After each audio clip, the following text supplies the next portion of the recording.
ओम शांति। आज हम सुनते हैं 31-8-23 के अनमोल मधुरमा वाक्य। सतगुरुवार, प्यारे बाबा का वरदानी दिन। बाबा कहते, मीठे बच्चे, अपनी स्थिति साक्षी तथा हर्षित रखने के लिए स्मृति में रहे कि हर आत्मा का अपना अपना पाठ है। अपनी स्थिति साक्षी तथा हर्षित रखने के लिए स्मृति में रहे, हर आत्मा का अपना अपना पाठ है। कहते, बनी बनाई बन रही, अब कुछ बनने ना है। प्रश्न है, तुम बच्चे किस एक पुरुषार्थ द्वारा अपनी अवस्था जमा सकते हो? माया के तूफानों को डोंट केयर करो, और बाप जो श्रीमत देते हैं उसे कभी डोंट केयर ना करो। माया के तूफानों को डोंट केयर करो, और बाप जो श्रीमत देते हैं उसे कभी भी डोंट केयर ना करो। इससे तुम्हारी अवस्था अचल अडोल हो जाएगी। स्थिति सदा साक्षी और हर्षित रहेगी। तुम्हारी अवस्था ऐसी होनी चाहिए जो सदा हर्षित रहो, कभी रोना ना आए। गीत है, तुम ही हो माता पिता, तुम ही हो। ओम शांति। बच्चों ने गीत सुना। अक्सर करके भक्ति मार्ग वाले मंदिरों में जाते हैं, चाहे शिव के, चाहे लक्ष्मी नारायण के, चाहे राधे कृष्ण के, या अन्य देवी देवताओं के मंदिर में जाएंगे। सबके आगे यही महिमा करेंगे, त्वमेव माता च पिता त्वमेव सर्व। सबके आगे यही महिमा करेंगे, त्वमेव माता च पिता त्वमेव। फिर कहते हैं, त्वमेव विद्या द्रविणम त्वमेव सर्वमम देव देव। माना तुम माता पिता भी हो, पढ़ाने वाले भी हो। सबके आगे यही महिमा करेंगे, त्वमेव माता च पिता त्वमेव बंधु च सखा त्वमेव विद्या द्रविणम त्वमेव सर्वमम देव देव। माना तुम माता पिता भी हो, पढ़ाने वाले भी हो। वास्तव में लक्ष्मी नारायण व राम सीता को त्वमेव माता च पिता नहीं कहेंगे, क्योंकि उनके तो अपने बच्चे उनको कहेंगे। वो ऐसी महिमा नहीं गाएंगे। वास्तव में ये सारी महिमा एक शिव परमात्मा की है। वह महिमा गाते हैं, देव देव महादेव। माना तुम ब्रह्मा विष्णु शंकर से भी ऊंचे हो, शिव बाबा। भक्ति मार्ग में तो कोई अर्थ समझ ना सके।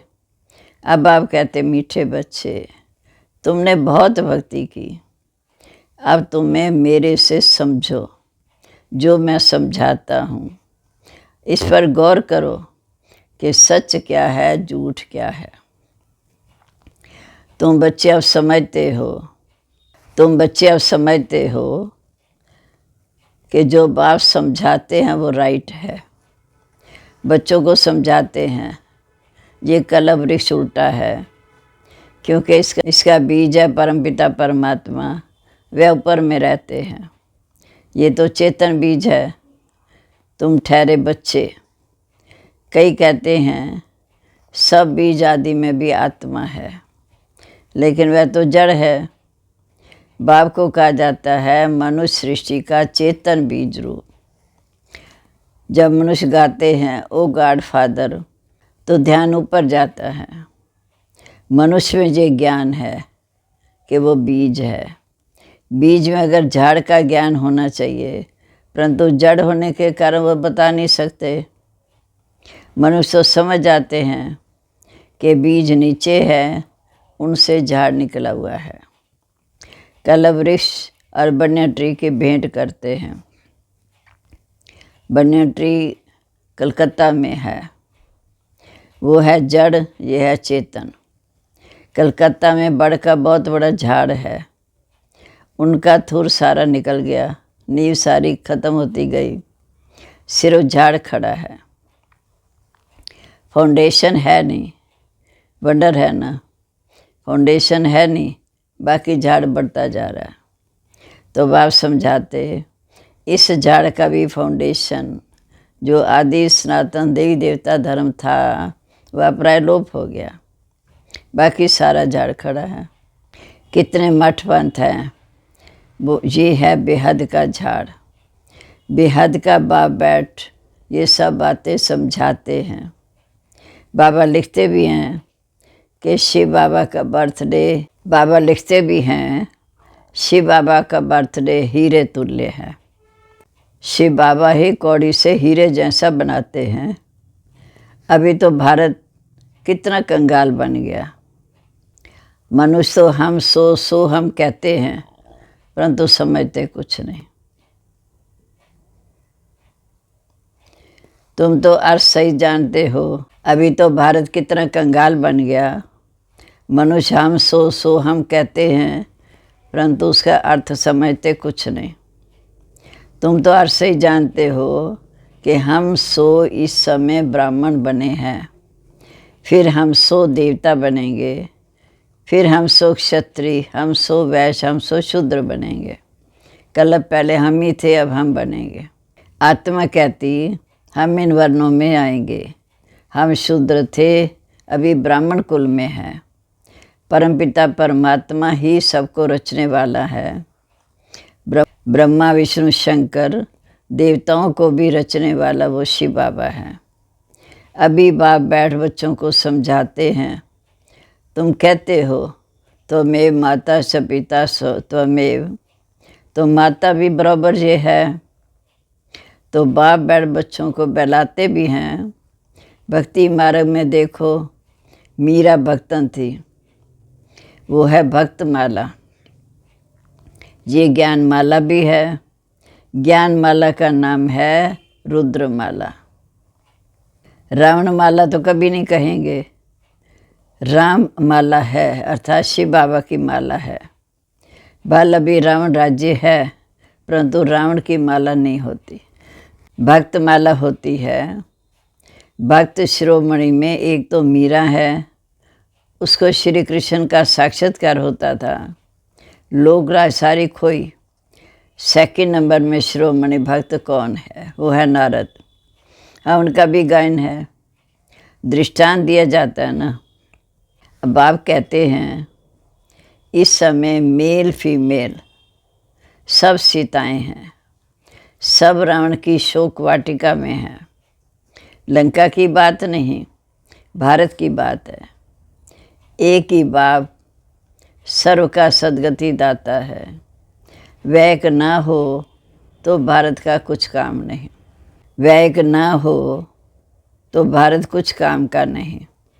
सबसे जास्ती पतित और सबसे जास्ती पावन भारत ही बनता है। भारत ही सबसे बड़ा तीर्थ स्थान है। भले अपने अपने पैगंबरों के तीर्थों पर जाते हैं, परंतु फिर भी सबका सद्गति दाता एक शिव बाबा है। भारत यह अविनाशी खंड है। बाप कहते हैं मैं यहाँ कर भारत को जीवन मुक्त करता हूँ, बाकी सबको मुक्ति देता हूँ। भारतवासी स्वर्ग में आते हैं, बाकी सब शांति धाम। सबका सद्गति दाता एक शिव बाबा है। सचखंड स्थापन करने वाला बाप एक है। सतयुग सचखंड स्थापन करने वाला बाप एक है। सचखंड में राज्य करने के लिए इस समय बच्चों को लायक बनाते हैं, खुद राज्य नहीं करते। बाप समझाते हैं मैं कलप आता हूँ, अर्थात 5000 वर्ष के बाद आता हूँ भारत को सद्गति देने के लिए। बाकी सबको गति में वापस ले जाता हूँ। हर एक मनुष्य मात्र की जो आत्मा है, हर एक मनुष्य मात्र की जो आत्मा है, हर एक मनुष्य मात्र की जो आत्मा है, हर एक में अविनाशी पाठ नूदा हुआ है। इसको कहा जाता बनी बनाई बन रही, अब कुछ बननी ना है। समझो किसका बाप चला गया, उसने जाकर दूसरा जन्म लिया। अब इसे रोने से क्या फ़ायदा? साक्षियों का देखना है, ये ड्रामा है। इसमें रोने की कोई दरकार नहीं। गृहस्थ व्यवहार में तो रहना है। समझो किसका बाप चला गया, उसने जाकर दूसरा जन्म लिया, अब रोने से क्या होगा? साक्षी होकर देखना है। ये ड्रामा है, इसमें रोने की तो कोई दरकार नहीं। गृहस्थ व्यवहार में भी रहना है।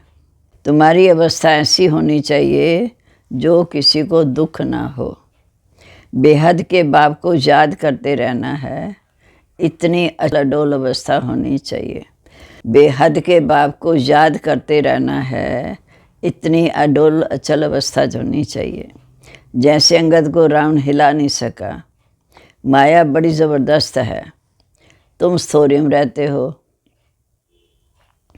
माया के कितने भी तूफान लगे, पर डोंट केयर करना, घबराना नहीं, फंक नहीं होना। पुरुषार्थ करके अपनी अवस्था को जमाना है। पुरुषार्थ करके अपनी अवस्था को जमाना है। बातें तो बाप बहुत अच्छी समझाते हैं, तुम समझते हो हम सब पार्वतियाँ हैं। शिव बाबा आकर हमें अमर कथा सुनाते हैं। अमर लोक में है आत्मदंत सुख, इस मृत्यु लोक में आत्मदंत दुख।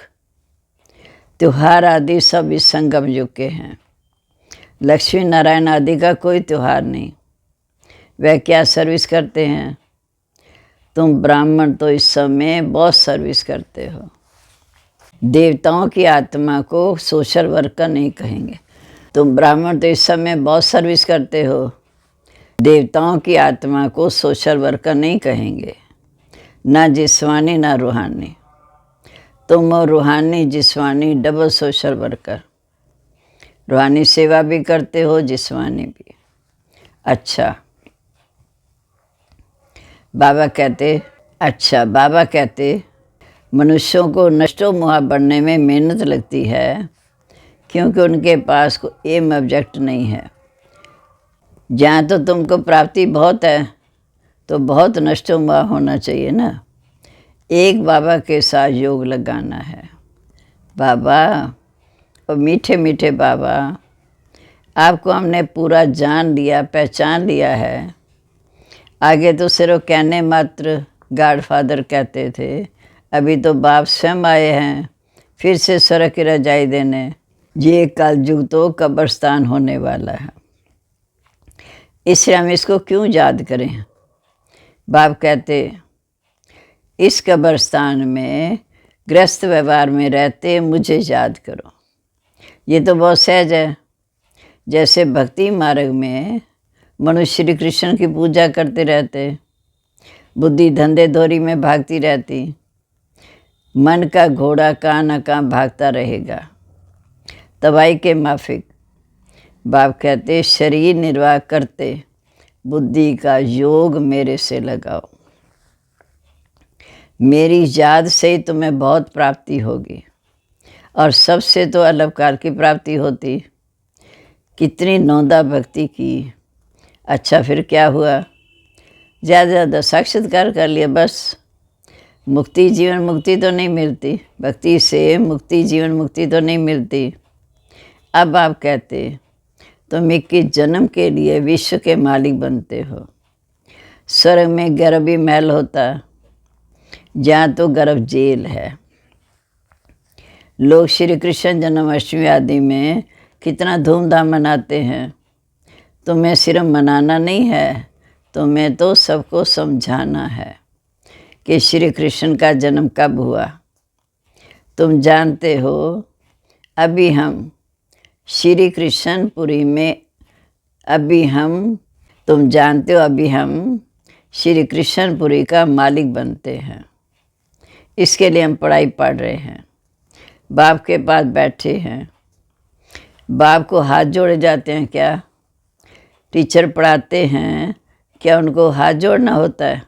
महिमा करनी होती है। टीचर से तो पढ़ना है। बच्चे बाप को घड़ी घड़ी हाथ जोड़ते हैं क्या? इस समय तुम घर में हो, तुमको भाषना आती है कि ये बाप भी है, पतित पावन भी है। इस समय तो तुम घर में हो, तुमको भाषना आती है कि ये बाप भी है, पतित पावन भी है। इस समय 5 विकारों का ग्रहण लगने के कारण तुम बिल्कुल काले बन गए हो। 5 विकारों ने काला बना दिया। सजयुग में तुम गोरे सुंदर थे, अभी शाम हो। श्री कृष्ण सुंदर था, अभी वो भी शाम है। कितनी बारी शाम और सुंदर बने होंगे। कंसपुरी ही कृष्णपुरी बन जाती है, फिर कृष्णपुरी कंसपुरी बन जाती। इस समय कंसपुरी, सजयुग में होगी कृष्णपुरी, फिर इस समय कंसपुरी। ये चक्कर ऐसे फिरता है। तुम आत्माएं ही तो ब्रह्मांड की रहने वाली हो। ब्रह्म तत्व कहा जाता है, छठा ब्रह्म तत्व। तुम ब्रह्मांड के मालिक हो। तुम्हारा सिंहासन ब्रह्मांड है, असली घर ब्रह्मांड है। बाप कहते मैं तो ब्रह्मांड का मालिक हूँ ही। तुम आत्माएं भी कहती हो हमारा देश वास्तव में ब्रह्मांड है। वहाँ तुम आत्माएं पवित्र हो। तुम ब्रह्मांड के मालिक हो, फिर तुम विश्व के भी मालिक बनते हो। मैं तो सिर्फ ब्रह्मांड का ही मालिक हूँ। मुझे इस पुराने तन में हर कल्प आना पड़ता है, जिसने पूरे 84 जन्म लिए। बच्चों को मुरली अच्छी तरह से 5-6 बार पढ़नी और सुननी चाहिए। बच्चों को मुरली अच्छी तरह से 5-6 बार पढ़नी व सुननी चाहिए, तभी बुद्धि में बैठेगी और खुशी का पारा चढ़ेगा। पर माया घड़ी घड़ी बुला देती है, इसमें कोई हठ आदि करने की बात ही नहीं। फुर्सत मिली, अच्छा बाबा को याद करो। फुर्सत मिली, अच्छा बाबा की याद में बैठ जाओ। कछुए मिसल, फुर्सत मिली, अच्छा बाबा को याद करना, कछुए मिसल। सबसे अच्छा है अमृत वेले का टाइम, उसका असर सारे दिन रहेगा। ये भी बच्चों को समझाया कि पहले खिलाने वाले को खिलाकर फिर खाना है। हम जो भोजन बनाते हैं, पहले शिव बाबा को भोग लगाओ, खिलाने वाले को खिलाकर फिर उसे उसकी याद में खाओ। शिव बाबा के यज्ञ से खाते हैं तो पहले उनको भोग लगाना पड़े। ये सब सूक्ष्म वतन में साक्षात्कार होते हैं, ड्रामा में नूंद है। तुमको भोग लगाना शिव बाबा को। वह तो निराकार है, गाया भी जाता है। देवताओं के लिए उनको ब्रह्मा भोजन की आश रहती थी, क्योंकि तुम ब्रह्मा भोजन खाकर, गाया भी जाता है देवताओं के लिए उनको ब्रह्मा भोजन की आश थी, क्योंकि तुम ब्रह्मा भोजन खाकर ही ब्राह्मण से देवता बनते हो। सूक्ष्म वतन में देवताएं आते हैं, महफिल लगती है, ये सब खेल पाल है। अच्छा, मीठे मीठे सिक्के लदे बच्चों प्रीत, माता पिता बाप दादा का याद प्यार, गुड मॉर्निंग। रूहानी बाप की रूहानी बच्चों को नमस्ते। शुक्रिया बाबा, शुक्रिया। कितना ऊंचा ज्ञान देकर हमें कितना ऊंचा बनाते हैं। हम रूहानी बच्चों की रूहानी बाप दादा को याद प्यार और नमस्ते, गुड मॉर्निंग। अब धारणा के लिए मुख्य सार। पहली पॉइंट, बुद्धि में पूरी एम ऑब्जेक्ट रख नष्टो मोहा बनना है। इस कब्रस्तान को भूल बाप को याद करना है। रूहानी जिस्मानी सेवा करनी है। दूसरा, खिलाने वाले को खिलाकर फिर खाना है। अमृत वेले का समय बहुत अच्छा है, इसलिए उस समय उठकर बाप को याद करना है। मुरली 5-6 बार ज़रूर सुननी और पढ़नी है। अब आज का वरदान, अलौकिक स्वरूप की स्मृति द्वारा अलौकिक कर्म करने वाले सदा समर्थ आत्मा भव। ब्राह्मण जीवन अर्थात अलौकिक हीरे तुल्य अमूल्य जीवन। इस अलौकिक जीवन की समृद्धि से व अलौकिक स्वरूप में स्थित रहने से साधारण चलन साधारण कर्म नहीं हो सकता। जो भी कर्म करेंगे वह अलौकिक ही होगा, क्योंकि जैसी समृद्धि होती है वैसी स्थिति बनती है। समृद्धि में रहे एक बाप दूसरा ना कोई, तो बाप की समृद्धि सदा समर्थ बना देगी, शक्तिशाली बना देगी। इसलिए हर कर्म भी श्रेष्ठ और अलौकिक होगा। स्लोगन है, सो ऊँती का जरथा चश्मा पहन लो, सो ऊँती का जरथा चश्मा पहन लो, तो सबकी विशेषताएं ही दिखाई देंगी।